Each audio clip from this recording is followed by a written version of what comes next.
What do you want to tell all the people from Philippines that they are watching you right now? Salamat sa suporta ninyo. I will see you all here in Mexico very soon. Mabuhay!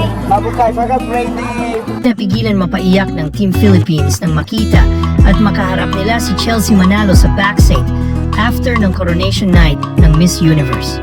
Super proud sila sa ipinakitang laban at dedikasyon ng kandidata sa pageant.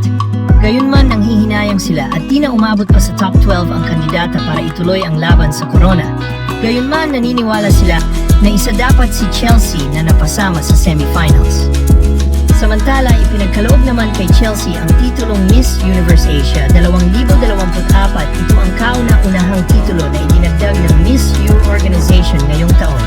Kasama ni Philippines sila Peru na Miss Universe Americas at Nigeria na Miss Universe Africa and Oceania. Ang dalawang kandidata ay parehong